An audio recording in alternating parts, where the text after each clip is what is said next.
మూడు ఆలోచనలతో ఒక ఆలోచన. ఒక తాడు చూసినావు ఎప్పుడన్నా? చూసేదా? తాడు ఒక్కటే, కానీ లోపల మూడు తాడు లేవు అంటే సారీ ఉన్నాయి సార్. ఉంటాయి. ఒక జడ వేసుకుంటుంది అమ్మాయి, జడ ఒకటే కానీ ఒకటి కాదు. మన లోపల పేగులు, చిన్న పేగు పెద్ద పేగు, ఎందుకు ఒకటే పేగు ఉంటే సరిపోదా? మన గుండె ఉంది, దానికి 4 ఉంటాయి అంట ఇట్లా. గుండెకి ఒక్కటి ఉంటే సరిపోదా పైపు? అసలు ఇదన్నీ ఎన్ని ఎంటుకలు ఎందుకు ఒక్క ఎంటుకుంటే సరిపోదా? ఇప్పుడు గడ్డం వంటివి అట్లీస్ట్ ఒక ఉంటాయా, ఒక 5-6 వేల ఎంటుకలు? నాకు తెలియదు, నేను ఎవరు కౌంటెడ్. ఖచ్చితంగా ఉంటాయి. సో థాట్ కూడా ఒక్కటి లేదు, ఒక్క థాట్ చేసే ఈ కర్మలన్నీ. చిన్న ఆలోచన, నువ్వు ఏ థాట్ చేసినా ఆ థాట్కి ఇంకొక 2 థాట్స్ యాడ్ చేసి చెయ్యి. ఇప్పుడే చెప్తా ప్రాక్టికల్. ఇప్పుడు నెక్స్ట్ నువ్వు ఇంటికి వెళ్ళేటప్పుడు ఇంప్లిమెంట్ చేయి, నువ్వు ఆశ్చర్యపోయే ప్రశాంతత అప్పుడే వచ్చేసింది, ఏ ధ్యానం అక్కర్లే. ఇప్పుడు నేను ఈ సంవత్సరంలో ₹1 కోటి సంపాదించాలనుకున్నా, ఇది ఒక థాట్ అయిపోయిందా? ఇప్పుడు సంపాదించకపోతే బాధ వస్తుంది. రెండో థాట్ ఏం చేస్తావంటే, నేను పూర్తి ప్రయత్నం చేస్తా కానీ అవ్వకపోయినా బాధపడను అన్న థాట్ కూడా అందులో జోడించు. మూడవ థాట్, నేను ఒక్కడిని చేస్తలేను, ఇది అందరి సహకారంతోనే జరుగుతుంది ఇది. అందుకని నా విజయము సమిష్టి విజయం అనుకుని చెయ్యి. ఈ 3 కలిపి ఒక ఆలోచన ఉంటే, ఉదాహరణకి ఈ ₹1 కోటి తీసేసి ఒక మామిడి చెట్టును పెట్టు. మామిడి చెట్టు ఇచ్చే కాయలోను ప్రకృతి ఒక భాగమైంది, తన యొక్క పొటెన్షియల్ ఒక భాగమైంది, తన రూట్ ఒక భాగమైంది. అప్పుడు కాయ గనక నాకు అసలు భూమితో సంబంధం లే, ఆకాశంతో సంబంధం లే, నేను నా మామిడి చెట్టుతో మాత్రమే సంబంధం అంటే చచ్చిపోతుంది అది. అందుకని మన థాట్ ప్రాసెస్లో ఉన్న ప్రాబ్లం ఇది. మన విషయాన్ని ఉదాహరణకి రికార్డ్ చేస్తున్నాం, రికార్డ్ చేసే ముందే నేను మంచిగా ఆనెస్ట్గా మాట్లాడతాను, ఇది ఒక థాట్ అయిపోయింది. నేను మాట్లాడింది అప్లోడ్ చేస్తే జనాలు చూసినా చూడకపోయినా బాధపడను, రెండవ థాట్ అయింది. నేను మాట్లాడే ప్రతి మాట వెనుక ఏ అహంకారం లేకుండా నా యొక్క ఈ మాటల వెనుక సమస్తము నాకు సహకరించడం అనేది ఒక కృతజ్ఞత ఉంది. ఈ 3 కలిస్తే బాధ ఎక్కడిది?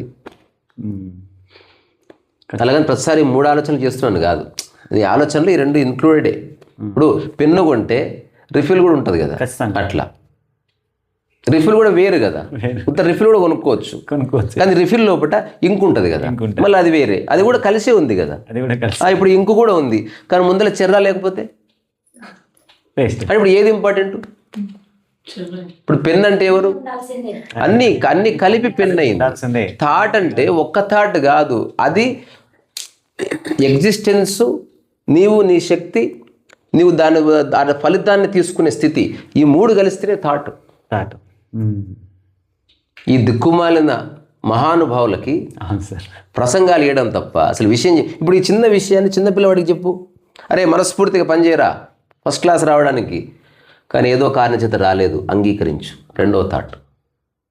మూడవది, నువ్వు ఫస్ట్ క్లాస్ వచ్చినావంటే నీ ఒక్కడి కృషి కాదు, మీ అమ్మ చేసి పెట్టిన ఇడ్లీ ఉన్నది, నిన్ను తీసుకెళ్ళిన బస్సు ఉన్నది, ఆ బస్సు డ్రైవర్ ఉన్నాడు, నీకు పాఠ్యాంశం తయారు చేసిన మేధావులు ఉన్నారు, నీకు చదువు చెప్పిన అందరి విజయం, అందరి వల్ల నేను ఫస్ట్ వచ్చానని గుర్తించు. అహంకారం ఎక్కడిది? లేదు, పోయిస్తా. ధ్యానం ఎందుకు?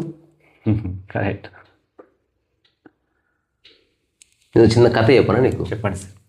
ఇది నేను రాసిన కథనే సార్. బేటా కథలు అంటావు కదా, గుర్తుపెట్టుకో, దీంట్లో కథ వచ్చింది. స్క్రూ డ్రైవరు ఆత్మజ్ఞాని కథ ఇది. ఒక పెద్ద గోడ ఉంది, ఆ గోడకు స్క్రూ ఉంది ఒకటి, చిన్న ఒక నట్టు లాంటిది ఉంది. ఇప్పుడు ఇదేంటి, ఒక 1000 ఏళ్ల క్రితం. సో ఈ స్క్రూ ఇప్పితేనే ఆత్మజ్ఞానం అని ఒక పుస్తకంలో రాసింది. ఇంతే కథ. ఇప్పుడు ఇతను ఒక తీసుకొని వచ్చాడు, దాన్ని చూసి ఇంకా వాడు ఏనుగులు తెచ్చాడా, తెచ్చి గోడ మొత్తం కూలగొట్టి స్క్రూ తీసుకాడు బయటికి. ఇప్పుడు అతను ఆత్మకథ రాశాడు, ఏముంటుంది చెప్పు? స్క్రూ ఇప్పడం అంత ఆషమాషి కాదు అని స్టార్ట్ అవుతుంది కాదా? అంటే అది ఎంత ట్రై చేసినా రాలేదు, చివరికి ఏనుగుని తెచ్చాను. అట్లా తన పుస్తకంలో ఆత్మకథలు ఏనుగులు అన్నీ ఉంటాయి.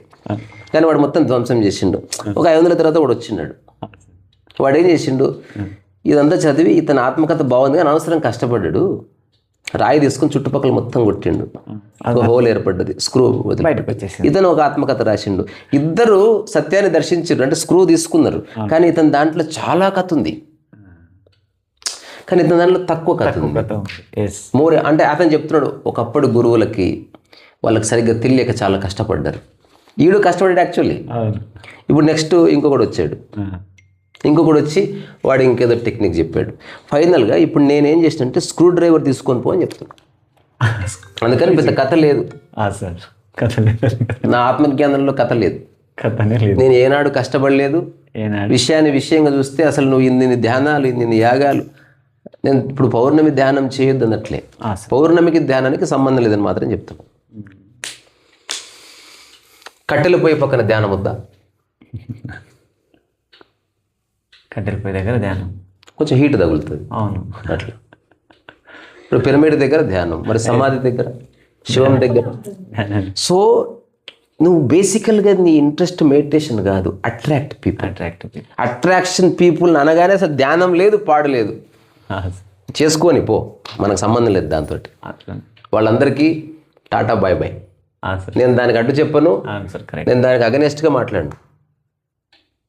ఉన్నది ఇది, అవసరం లేదు. విషయాన్ని విషయంగా చూడు. Why you suffer because of your misunderstanding. నేను అనేది ఎందుకు వస్తుంది? నేను అని సపరేట్ అనుకోవడం వల్ల. ఈ క్షణం మనం మాట్లాడుతున్న ఈ టాక్లో నా బిడ్డ పెట్టిన భోజనం లేదా? అవును, ఖచ్చితంగా సార్. ఉంటే ఈ మాటల్లో తను కూడా ఉన్నది. అప్పుడు నేను ఎక్కడిది? నేనే లేదంటారు. లేదు కదా, అంతా కలిపి నేను అయింది. అప్పుడు తర్వాత నేను పెరిగేసుకుని తిన్నా. అది ఎవరు తెచ్చిర్రు? టైసన్ తెచ్చిండు. టైసన్ దేని మీద పోయిండు? బండి మీద. బండి ఎవరు తయారు చేసిండు? వాళ్ళందరూ కలిస్తే ఒక పెరుగు ముద్ద నోట్లోకి పోయింది. ఇది గుర్తిస్తే అహంకారం ఎక్కడిది? లేదు. మనిషికి చాలా అద్భుతమైన బల్బ్ ఉంది. Is protecting it beautifully. ఇప్పుడు చెప్తా, అసలు ఈగోలెస్గా బతికితే అసలు మీనింగ్లెస్ అనిపిస్తుంది లైఫ్. అంటే ఇప్పుడు నేను ఇదని చెప్పుకోకుండా కిక్ ఎక్కడిది? అందుకని ఉండని ఈగో ఉండనంట. మంచిగా ధ్యానం చేయండి. ఎవ్రీడే 3 hours కాదు, 6 hours చేయండి. Do it. అట్లా. ఓకే. అంతే సార్. అంటే బుద్ధుడు ధ్యానం చేసినాడు, ఆనాపానసతి అంటే చాలా అన్ని పుస్తకాల్లో చదివావు. అవును. ఎస్. ఇప్పుడు ఎలా చేశారో ఎవరికి తెలుసు? తెలియదు. అది ఎవరో సూత్రీకరిస్తే గురువు, అది నువ్వు అనుకుంటున్నావు. అట్లెట్లయితుంది?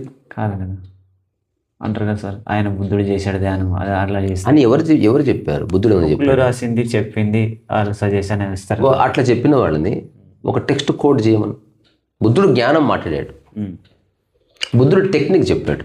విపశ్యన అంటే సరిగ్గా చూడడం, లేకపోతే ఆనపానసతి, వచ్చిపోయేదాన్ని చూడడం. దాని అర్థం వచ్చిపోయేదాన్ని, ఇప్పుడు అక్కడతో అయిందాన్ని ఎట్లా దాన్ని గ్లోరిఫై చేశారంటే, ఇట్లా వచ్చిపోయేది చూస్తే చూస్తే శ్వాస అనేది చాలా సూక్ష్మమైపోయి నీ యొక్క సూక్ష్మ శరీరం అట్లా బయటికి పోయి అట్లా బ్యాక్ యార్డ్లో ఉన్న అన్ని చూసి గత జన్మ కూడా వెళ్ళిపోతుంది. నేను అన్నది ఎటన్నా పోనీ, నీకే పెద్ద పుస్తకాలు అక్కర్లే. నీ ఒక పెన్ను చెప్తుంది నువ్వెవడు. అది ఆ పెన్ను నీది స్పెషల్ అనుకుంటే ఒక భావన వచ్చింది.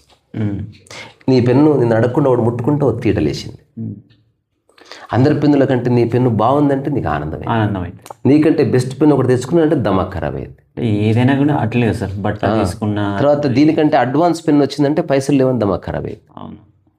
అడ్వాన్స్ పెన్ తెచ్చుకోగానే దీని ఆసక్తి పోయింది, పోయిస్తుంది, పక్కన పడిస్తాం. ఇది లైఫ్. ఇప్పుడు నేను ఎక్కడున్నా, నేను నా బిడ్డ ఒక టాక్ కూడా చేద్దాం అనుకున్నా. ఇప్పుడు నీ లైఫ్లోకి ఒక వ్యక్తి వస్తే 100వ రోజు ఎట్లుంటావో ఫస్ట్ డే అట్లుండు. ఇక 6 ఎట్లున్నావో 1,00,000వ రోజు అట్లే ఉండు. ఎక్కువ అవద్దు, తక్కువ అవద్దు. ఇప్పటికి ఎన్ని ఏండ్ల భోజనం చేయబట్టి ఇట్లనే ఇట్లేసి ఇట్లా అనుకోని అంటే ఐ వాంట్ డెవలప్మెంట్.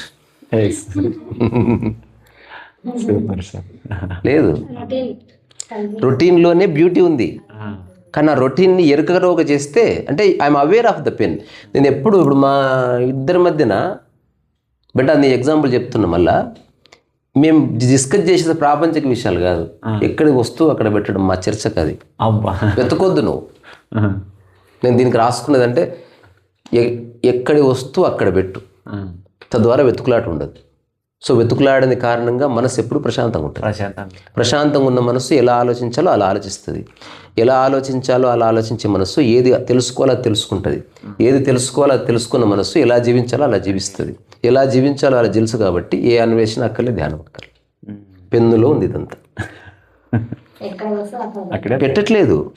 అవును గరికపాటి కూడా చెప్పాడు, ఎక్కడ వస్తువు అక్కడ పెట్టు, ఎక్కడ విషయాన్ని ఒకటి వదిలి ఒక 2-3 విషయాలు ఇవి పాటించు అని చెప్పాడు. ఏమో నేను సాదాసీదా మనిషిని, సాదాసీదా జీవితమే చాలా బాగుంది. అంటే ఒక గడ్డి పువ్వులాగా, దానికి ఏం బంగారు రింగ్ అక్కర్లే, ఏదో తెలుసుకుంటే నీ లైఫ్ అట్లేం లేదు. ఉన్నది సరిగ్గా తెలుసుకో. ప్రజెంట్ ఇవన్నీ కాన్సెప్ట్స్. అంటే విశ్వంలో శక్తి అనేది ఉందంటారు సార్. నువ్వు శక్తివే. అవును. ఇప్పుడు మాట్లాడుతున్నది ఎవరు? శక్తిని. ఈ ప్రపంచంలో మనిషి తప్ప ఎవడు శక్తిని వేస్ట్ చేయడు.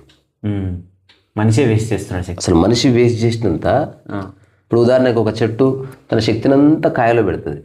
ఒకవేళ ఆ చెట్టు మనిషి అనుకో, అది కాయలో పెట్టదు, పక్క చెట్లో పెడుతుంది. రాత్రిపూట ఆ కొమ్మ తీసుకుని పక్క చెట్లు ఇట్లా అంటది, లేదా పక్క చెట్లకి అట్లా. తర్వాత గాలి వస్తే ఎక్కువ ఊగి దాన్ని కొడుతుంది ఇట్లా గాలితో.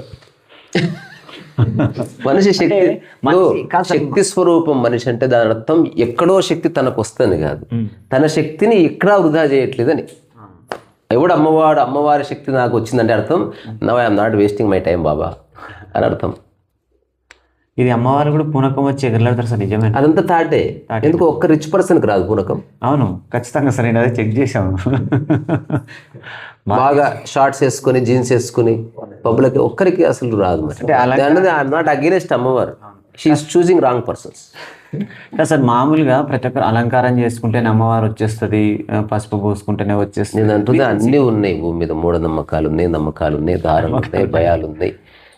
నేను అన్నీ అవన్నీ ఉండని, నీకేమి అవసరం లేదు. నేను అంటుంది ఇప్పుడు ఉదాహరణ నా మీదకి అమ్మవారు వస్తే రాని, అప్పుడు అమ్మవారు ఏం చేస్తుంది దాంతో అది చేస్తుంది. అమ్మవారు వెళ్ళిపోతుంది, అప్పుడు నా పని నేను చేసుకుంటే ఇందులో గొప్ప ఏముంది అంటున్నా. Vaish I should be treated specially. ఇంకొక సరదా చెప్పనా, అందరికి అమ్మవారు వచ్చింది అందరికి, అప్పుడు ఎలా ఉంటుంది మన పరిస్థితి? రానివాడు గ్రేట్, హైలైట్ అయిపోతుంది. సో అందుకని అమ్మవారు రావడం పోవడం మీద నాకు ఇంట్రెస్ట్ లేదు. ఇప్పుడు నా శరీరాన్ని నేను ఇట్లా ఓపెన్ చేసి పెట్టిన, if mother wants to come, నేను నా శరీరాన్ని ఒక పాత్రగా ఇస్తున్నాను. Let her enter into my body, no problem. దాంట్లో గర్వం ఎక్కడుంది? Super sir. నేను యాక్సెప్ట్ చేయి. ఇప్పుడు ఆకలి అమ్మవారు కాదా? అమ్మవారి ఆకలి వచ్చినప్పుడు నువ్వు ఎంత నా కామ్ అండ్ క్వైట్గా ఉన్నావో అట్లా నేను మీకు వచ్చిన సరదా విషయం చెప్తే, అంటే అసలు ఇంకొకటి, అమ్మవారు అనే దాన్ని నువ్వు నమ్మితే దానికి నువ్వు వేరే ఉన్నావు అనుకోవద్దు ఫస్ట్. దాని అంశ నువ్వు కాబట్టి అసలు అట్లాంటి వాడికి పూనకమే ఉండదు. ఒకసారి ఒక సినిమా ఆఫీస్లో ఒక చిన్న ఇంట్రెస్టింగ్ థింగ్ జరిగింది. ఒక వేషం వేసుకొని ఒక అతను వచ్చాడు. అతను సినిమా ఆఫీసులోకి వస్తాడు. రోడ్డు మీద చాలా మందికి అవసరాలు ఉన్నాయి, కానీ సినిమా ఆఫీసులో డబ్బులు ఉంటాయి కదా. నేను ఆ సినిమాకి రైటర్. సో వచ్చిన తర్వాత వాళ్ళ అసిస్టెంట్ అందరికి స్లిప్స్ పంచుతున్నాడు. స్లిప్స్ నేను దేనికి స్లిప్ అంటే, మీ సమస్యలు రాసిస్తే ఆయనకు కరెక్ట్గా 5:30కి అమ్మవారు వస్తుంది. ఆ టైంలో నేను ఏదో భలే ఉంది. ఆ తర్వాత నిజంగానే 5:30కి అమ్మవారు వచ్చింది. అందరు స్లిప్స్ అడుగుతుంటే ఆయన జవాబులు చెప్తున్నాడు. There is nothing wrong. So నేను ఒక్కడిని ఆ సెషన్ స్టార్ట్ అయిన తర్వాత నేను ఒక కుర్చీలో దూరం కూర్చొని కదలకుండా ఇట్లా, ఆయన మాటికి నన్నే చూస్తున్నాడు. ఆయన నన్ను చూస్తున్నాడు, నేను ఆయన తీక్షణంగా చూస్తున్నాడు. అట్లా అంటే దాదాపు ఒక 45 minutes I did not change my body. Serious చూస్తున్నట్లు. సరే ఆయన ధనికులకు ఒకలాగా, బిధవాళ్ళకు ఒకలాగా డబ్బు అది చెప్తున్నాడు ఆయన. నిజంగా అమ్మవారు వచ్చేవాళ్ళు వస్తుంది, అంత డిస్ప్యూట్ లేదు. అది కూడా ఒక వ్యాపార వస్తువులో మార్చడం తప్పు, ఇది తెలుసు. అంత అయిపోయిన తర్వాత అసిస్టెంట్ నా దగ్గర వచ్చింది. వచ్చి అమ్మవారు వచ్చినప్పుడు మీరే ప్రశ్న అడగలే, మీ దగ్గరకు వద్దాం అనుకున్నా అంటే, ఆయనకు అమ్మవారు వచ్చినప్పుడు నాకు ఆంజనేయ స్వామి వచ్చింది. ఆ టైంలో ఎవరైనా నన్ను ముట్టుకుంటే పై వల్ల కొడుతుంటుంది అని చెప్పాను. ఇంకోటి ఈ విషయం నువ్వు ఆయనకి ఏం చెప్పకు. ఇప్పుడు మీకేం కావాలనో అది చూసుకోండి. ఎవరికైతే ఆసక్తి లేదో వాడిని వదిలేయండి స్వామి. Correct sir. Don't disturb me. I'm not against you. అవును సార్. సరే మీరు ఎందుకు చేస్తున్నారు, అది ఒక ప్రెమిసెస్లోనే అట్లా ఎందుకు జరుగుతుంది. ఇప్పుడు నేను ఒక చిన్న విషయం చెప్తా. ఈ భూమి మీద మనిషి ఒక్కడు ఉంటే ఏ పూనకం రాదు. ఏ పూనకం రాదు ఖచ్చితంగా. ఇంపాసిబుల్. చూసేవాడు లేకపోతే ఒకవేళ పూనకం వచ్చింది అనుకో, అది ప్రదర్శన ఉండదు. అప్పుడు నిజంగా పూనకమే వచ్చింది. ఇప్పుడు ఉదాహరణకు పిచ్చివాడుగా నటించేవాడు వేరు. పిచ్చివాడు అసలు నిజంగా పిచ్చివాడేవాడు, వాడికి సోయి ఉండదు, వాడు ఆకులు తింటాడు అలవాడు, అది వేరు. అట్లా అందుకని ఇవన్నీ ఉన్నాయి. నేను అంటున్నా ఉండని, ఐ రెస్పెక్ట్ ఎవ్రీథింగ్. సో నేను ప్రతి దాని గురించి నేను ఒక ఒపీనియన్ క్రియేట్ చేసుకున్నాను. నేను ఐ ఎంజాయ్ ఎవ్రీథింగ్. సూపర్. నేను చిన్నప్పటి నుంచి నేను పల్లెటూరులో పెరిగిన, నా చుట్టూ చాలా ఇట్లాంటివి నిరంతరము ఉండేవి. ఇంకా మనకు తెలిసినవి కాదు, పల్లెటూరులో చాలా ఉన్నాయి. విలేజ్నే ఆడ చాలా ఒకరు దేవుడు చేసినారంటే ఇంట్లో నుంచి 10 మంది కూడా బయటకు వచ్చేస్తారు. పొలగాలు వచ్చేస్తారు ఇంకా ఆటోమేటిక్గా. అది డప్ప కొట్టే లోపల వచ్చేస్తారు బయటికి, ఇంకా అందరూ వచ్చేస్తూనే ఉంటారు. సెలబ్రేషన్ చెప్తే పర్వాలే. సెలబ్రేషన్ ఇప్పుడు సెలబ్రేషన్ తెలిస్తే, ఇప్పుడు నేను ఒక వేషం ఇస్తా, నాకు వేషం అని తెలిసినప్పుడు వచ్చి నష్టం లేదు. ఇంకొక ఆయన వస్తాడు. దీని వెనుక ఒక పెద్ద సైకాలజికల్ స్పెక్ట్రమ్ ఉంది, అందుకని మళ్ళీ మనోభావాలు దెబ్బతింటాయి. ఆ టాపిక్ వదిలేద్దాం. మంచిది. Okay sir, thank you. ఓకేనా, ఇంకా అడుగుతామా? నీకేమన్నా ప్రశ్న ఉందా? అడిగేసి. మీరే ఈరోజు జర్నీ చేసేటప్పుడు ఏమన్నారు, లైక్ 3 hours కూర్చోాలి, 4 hours కూర్చోాలి అంటే అప్పుడు ఏమనిపిస్తుంది అంటే మీరు మీలాగా ఉండండి, మీరు ఏదైతే నమ్ముతున్నారో అంటే అది తీసుకొని వేరెవరి పైన రుద్దకూడదు అస్సలు. See nobody knows what is right. అర్థమైంది. ఇప్పుడు ఎప్పుడైతే ఇప్పుడు ప్రశాంత్, ఇప్పుడు మన 5 మంది కూర్చున్నాం కదా, చిన్న విషయం. ఇప్పుడు నేను ఇట్లా కూర్చుంటే, ఇట్లా ఇప్పుడు మనం పక్క వాళ్ళ విషయం పైన ఒక చిన్న ఎగ్జాంపుల్, ఇట్లా కూర్చున్నా. ఇప్పుడు నేను పీస్ఫుల్గా, నాకు బాడీ కంఫర్టబుల్గా ఉంది. ఇది నాకు తెలుసా, నీకు తెలుస్తా? నీకే తెలుసు. నాకు తెలుస్తుంది. ఇప్పుడు నీవు ఇట్లా కూర్చున్నావు, నీకు ఎట్లుంది, కంఫర్టబుల్ ఉంది, అది నీకు తెలుస్తుంది, నాకు తెలియదు. నాలాగా నేను కూర్చోమని చెప్పకూడదు నేను అంటున్నా. అంతే. నీకు కంఫర్టబుల్ ఉంటే కూర్చో. ఇప్పుడు దానికి ఇప్పుడు నా గదిలో నా ఎదురు కాళ్ళు జాపి కూర్చోవచ్చు, నేను ఎప్పుడు అపోజ్ చేయను. ఎందుకంటే వాడికి అట్లా హాయిగా ఉంది. నా దృష్టిలో కాళ్ళు తలకాయ అన్నీ ఒకటే. నేను వేరుగా ఏం చూస్తలేను. కాళ్ళు తక్కువ స్థాయిది అంటే ఇప్పుడు తల కిందికి ఉంటే కాళ్ళు పైకి ఉండాలి మరి. అట్లా పాపం అవి నిన్ను తీసుకెళ్తున్నాయి ఎక్కడ పడితే అక్కడ, దానికి మనం ఇచ్చే వాల్యూ అది. కాళ్ళు తాకితే ఇట్లా అంటారు. అట్లా అసలు ఏ పని చేయనివి కొన్ని ఉన్నాయి, అవి తాకితే మన ఫీల్ కావాలి, కాళ్ళు ఎందుకు? Sir correct. అట్లా ఏదో ఇదంతా ఒక ఆట. కానీ ఆ ఆట లోపల తెలుసుకోవాల్సిన 2-3 ఏంటంటే, నీవు ఒక్కడివి లేవు ఇక్కడ, సమస్తము కలిసి నీతో ఒక ఆట ఆడిస్తుంది. తద్వారా ఈగో లేదు. మొత్తానికి ఈగో. నేను ఒక చిన్న ఎగ్జాంపుల్ చెప్పనా. ఇప్పుడు ఇది సూపర్ ఎగ్జాంపుల్ బెటా. అంటే నా ప్రయత్నం అంతా ఎదుటి వ్యక్తికి అర్థం చేద్దామని. అవును సార్, కరెక్ట్.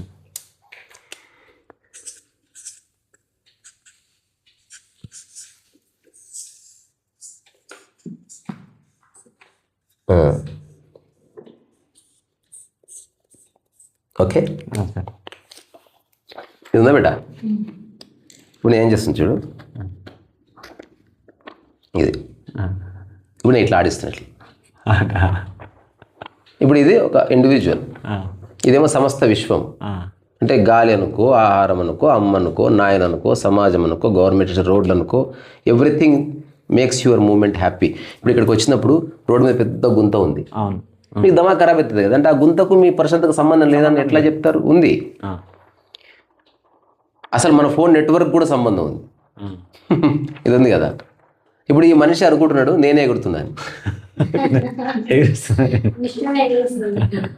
అర్థమైందా బేటా? ఇప్పుడు అందరు అనుకుంటున్నాను నేను ఎగురుతున్నా.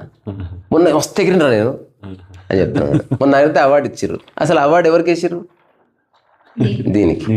దీనికి వేసిర్రు. ఇప్పుడు మనకి ఎవడన్నా స్టేజ్ మీద పూలదండ వేసినప్పుడు ఇట్లా వేయించుకున్నారు, ఇట్లా లేదు ఇట్లా అని ఎందుకు చెప్పు? నువ్వు నాకేస్తలేవు, మొత్తానికి వేస్తున్నావు అని పూలదండ. బేసికల్గా ఎస్, దాని పూలను దానికే వేస్తున్నాం మనం ఒప్పుకున్నా ఒప్పుకోకపోయినా ఇది ఫిలాసఫీ కాదు, రియల్స్. ఈ క్షణం నేనున్నా అంటే నేను తిన్న ఆహారం ఉంది, నా చదువు ఉంది, నన్ను తిట్టిన వాళ్ళు ఉన్నారు, నన్ను మేలుకొల్పిన వాళ్ళు ఉన్నారు, ఇల్లు కట్టించిన మా భూపాలు ఉన్నాడు, ఇది ఇప్పుడు నేను ఊడిచిన వాళ్ళు ఉన్నారు. నేను ఇప్పుడు ఒక ఎగ్జాంపుల్ చెప్పి నీ పెన్ను తయారు చేసిన వాడు ఉన్నాడు. ఎంత మేధస్సో ఈ గీత, ఇది గుర్తిస్తలేము ఎందుకు? నా పెన్ను నాది, ఇప్పుడు భూమి మీద పెన్నులను తీసేస్తా, తయారు చేసుకో. అందుకని ఇదొక్కటి గుర్తిస్తే నువ్వు ఫస్ట్ నీకు ఒక కృతజ్ఞత ఏర్పడుతుంది. అప్పుడు నువ్వు దేవుడికి కాదు, దానికే దేవుడు అని మొక్కేస్తా. అదే, అది లేకపోతే నువ్వు లేవు. ఇప్పుడు పెద్ద ₹1,00,00,000 ప్రాపర్టీ సంతకం పెట్టేది ఎవరు? మరి పెన్నుకు నమస్తే పెట్టావా? నీ ముక్కుతో పెట్టలేవు, నీ కాళ్ళతో పెట్టలేవు, పెన్నుతోనే పెట్టాలి. సూపర్. నాకు అర్థమైంది, చాలా తేలికైన విషయం, నాకు పెద్ద విషయాలు తెలియదు. అట్లా థ్యాంక్ యూ సార్. వైలిన్ వాయిస్తా. వాయించండి సార్. సూపర్.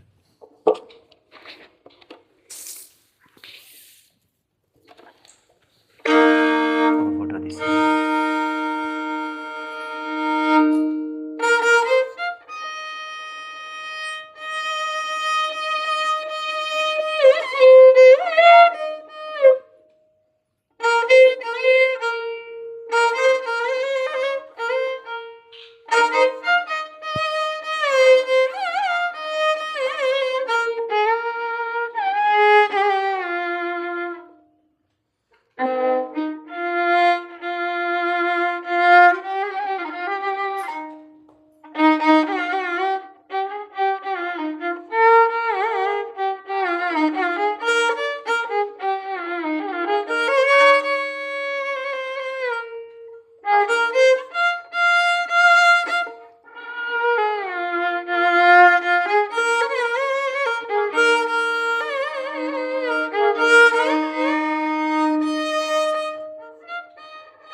ఇది. సో ఫైనల్గా కంక్లూజన్ ఏంటంటే ఎక్కువ తెలుసుకోవడం కాదు, ఎక్కువ చేయడము కాదు, కర్తాభావన లేని స్థితిలో నిలబడు. తద్వారా ఇప్పుడు ఇది దీని వెనక సమస్తం ఉంది అని గుర్తిస్తే కర్తవుగా అన్నట్టే కదా. ఉదాహరణకి నా కొడుకు, సరిగ్గా చూడు, వాడి కొడుకు కాదు, సమస్తం కొడుకు వాడు. గొడవ అయిపోతుంది. సమస్తం ఎవడు అంటారు, అరే బాబు సమస్తం అంటే మనిషి కాదు అట్లా. మొత్తం అంటే ఇట్లా అడుగుతామా, నీకు డౌట్ అంటే అడుగు, సారీ అట్లా న్యాచురల్గా చెప్పేస్తాడు. అంటే మనకి 2 విషయాలు ఉన్నాయమ్మా. ఒకటి, ఏది లేకపోతే నీవే ఉండవు. నేను అటుపోనా అడుగుతారా? అక్కర్లే, వింటే చాలు. ఏది లేకపోతే నీవే ఉండవు, అది ఆధ్యాత్మికం. అయిపోయింది నెంబర్ కార్డు అయిపోయిందా? సరే, లాస్ట్ ఒక మాట. ఫ్రేమ్ వెనకాల తీసుకో, నీకు ఫ్రేమ్ అమ్మ రావాలంటే కొద్దిగా వెనకాల తీసుకో. సో ఇప్పుడు ఏది లేకపోతే మీరే ఉండరో అదంతా ఆధ్యాత్మికం. ఎగ్జాంపుల్ అది వదిలేయండి, మీరు కెమెరా ఫోకస్ ఆన్ సబ్జెక్ట్. అది మనం పడకపోయినా ఏమి కాదు, మనకు అర్థం కావడం ముఖ్యం. బిజినెస్ ప్రపంచం చేస్తూనే ఉంటాం కదా, ఒక రోజు రాకపోయినా కొంచెం మేము ఇంత ఇన్వెస్ట్మెంట్ పెట్టినాము, నిన్న రేపు బాగా జరుగుతుంది మన ఒక ఆశతో ఒక ఇంట్రెస్ట్ తో మనము నేను బిజినెస్కి ప్రశాంతతకి సంబంధం లేదు. ఒకరోజు జరుగుతుంది ఒకరోజు జరగదు. అదే మంచి ప్లేస్లో పెట్టండి. అంటే అది దాని ప్లేస్ ఏదో మార్చాలి కదా. ఒక అతను అది మెకానిక్ షెడ్ పెట్టాడంట, మంచిగా గవర్నమెంట్ లోన్ తీసుకొని. సంవత్సరం అయింది, ఒక కస్టమర్ రాలి. ఆ బ్యాంక్ వాళ్ళు అడిగారంట, ఏమయ్యా లోన్ కట్టు అంటే, మీకేం తెలుసు సార్, మంచి షెడ్ పెట్టినా కానీ ఒక్కడు వస్తలేడు, ఒకసారి వచ్చి విజిట్ అనేది చేయండి, ఏమన్నా పూజ చేయించాలన్నా. అదే నేను వచ్చి చూస్తే 3వ ఫ్లోర్లో పెట్టాడంట. 3వ ఫ్లోర్లో ఫస్ట్ ఫ్లోర్ వచ్చిన కష్టమైంది వచ్చింది. కారు పైకి ఎట్లా వస్తుంది అట్లా. పంజాబ్కి వెళ్ళి కటింగ్ షాపు. సార్ అంటే మనం చేస్తున్నాం, గుడ్డిగా చేస్తున్నామేమో, చూసుకోండి. అది అంటే మంచి ప్లేస్ అనేది కూడా ఉందంటారు సార్ క్రియేట్. ఎక్కడ ఏది సేల్ అవుతుందో అది. రెండోది సేల్ కాకపోతే ఐడియా ట్రై చేయాలి, బాధపడ్డం ఎందుకు సార్. వాస్తవాలు అంటారు కదా, ఇది అగ్నిమూల, ఇది నైరుతి మూల, అవన్నీ ఉన్నాయి అబ్బా. ఒకవేళ పాటిస్తే పాటించండి, లేకున్నా ఇప్పుడు నేను కూడా ఏదైనా కడదాం అనుకుంటే శ్రావణ మాసం అంటే సరే అన్నది అంతే. దాని I'm not fighting with tradition అంతే. కానీ నువ్వు అనుకున్నది జరగకపోతే, ఇంకా పెద్ద ఉదాహరణకి నేను చాలా ఇళ్ళు చూసిన, వాస్తు మారుస్తాడు, మార్చవలసింది హస్బెండ్, నువ్వు అది మారుస్తలేరు. వాడు మార్చడం కుదరదు కాబట్టి అన్ని మారుస్తున్నారు. అసలు దర్వాజా ఒక 1/2 ఫీట్ పెద్దగా ఉండాలంట, మళ్ళీ పైసలు అప్పాయ ఏదో పని పెట్టుకుంటున్నారు అట్లా. నేను కట్టుకొని అవన్నీ వస్తువు చూసినాం చిన్నప్పటి నుంచి చేసుకొని, అది నువ్వు ఎంత చెప్పినా వాడికి చేస్తూనే ఉంటాడు. అది చేయనందుకు ఇట్లయింది అన్న థాట్ రాకుండా చేసిందే బెటర్. చేయకపోతే ఒక బాధ, చేస్తే ఒక బాధ. అందుకే మనిషి లైఫ్ టైము 70-80 ఏళ్ళే ఉంది. అదే ఒక 2000 ఏళ్ళు అనుకో, చచ్చిపోవాలి చేసి చచ్చిపోవాలి అట్లా. అంతేనా? అంతే sir. Thank you. Okay, thank you. అలాగే మీది ఏమైనా యూట్యూబ్ ఛానల్ ఉందా? అవును సార్. ఏమిటది? APDC అని పెట్టేశారు. అంటే ఏదో వచ్చింది పెట్టేశారు, సర్చ్ కూడా చేసుకోలే. అంటే వాళ్ళు అన్నారు, వాళ్ళు ఇట్లా పెట్టు అన్నారు, నేను ఎడిట్ చేసి పెట్టేటప్పుడు వచ్చింది APDC పెట్టేద్దామని పెట్టేశాము. దాని గురించి అవగాహన పెట్టేసినాం. చేయండి. ఏం చేసినా మనస్ఫూర్తిగా చేయండి. ఖచ్చితంగా సార్. ఏమన్నా చేయండి సార్, క్లెయిమ్ చేసుకునేది పోవాలి. ఆ క్లెయిమ్ పోగొట్టే దానికోసం ఇంత దూరం వచ్చాం సార్. ఆ క్లెయిమ్ అనేది దాన్ని ఇప్పుడు మీరు ఇంత ఈజీగా తీసి పక్కన పడేశారు. పక్కన పడేయడం చూస్తే వెళ్ళిపోతుంది. మీరు సరిగ్గా చూడాలి విషయాన్ని, దాన్ని సరిగ్గా మడడాలి. కాన్సెప్ట్స్ గొప్పగా ఏదో ఉంది అన్న భ్రమలో ఉంటే అసలు ఉన్నది ఏంది చూద్దాం. ఉన్నది ఏంది, థాట్ ఏంది అసలు. అట్లా ఇప్పుడు ముల్లే అమెజాన్ అడిగేది ఏంది, మా ఊరి చుట్టూ చివర ఊరు ఎన్నుకున్నది అయితే ఏంది, ముల్లే బై. అట్లా థాటే, గొప్ప థాట్ లేదు, మామూలు థాట్ లేదు. ఏ థాట్ వల్ల ఇబ్బంది పడుతున్నావో ఆ థాట్ పక్కకు తీసేసాను. ఏ థాట్ ఉన్నా పర్వాలేదా, ఏ థాట్ లేకపోతే దమా ఖరాబ్ అవుతుందో అదేందో చూడు ఒకసారి. ఇంతే. ఉన్న థాటు, ఉండి ఇబ్బంది పెడుతున్న థాటు, లేకుండా ఎదురు చూపిస్తున్న థాటు, ఇదే మానవ జీవితం యొక్క సమగ్ర చరిత్ర. ఇంతకు మించి ఏమీ లేదు. అంతే కదా, నాకు దొరకదు. మనం వెతికేది ప్యారిస్లో ఉంటే సస్తిమి. ఇంకో విషయం తెలుసారా, టైసన్ మంచి సంబంధం అని ఆ చుట్టుపక్కల వాళ్ళు వెతుకుతారు. ప్రపంచంలో ఎన్ని దేశాలు ఉంది, కంబోడియా ఉంది, తింబక్తు ఉంది, అజర్బైజాన్ ఉంది, లేకపోతే ప్యారిస్ ఉంది, లేకపోతే ఫ్రాంక్ఫర్ట్ ఉంది, లేకపోతే డెలాయిస్ ఉంది, డెట్రాయిట్ ఉంది. మన చుట్టుపక్కల ఊళ్ళో ఉండాలి మంచి సంబంధం. ఎప్పుడు మనకి అసలు ఆశ్చర్యం ఇది, నాకు ఐ నెవర్ అండర్స్టూడ్. మంచి సంబంధం చుట్టుపక్కల ఊళ్ళో ఎట్లుంటుంది నాకు ఇప్పటికీ అర్థం కాదు. నాకు రాత్రి పూట నిద్ర పట్టకపోతే ఇట్లాంటి వాడికి నిద్ర పట్టదు నాకు. మా ఫ్రెండ్ మంచి సంబంధం అని చుట్టుపక్కల ఎందుకు ఎత్తుకుతున్నాడు? చుట్టుపక్కల వాళ్ళ లాంటి వాళ్ళు ఉంటారు.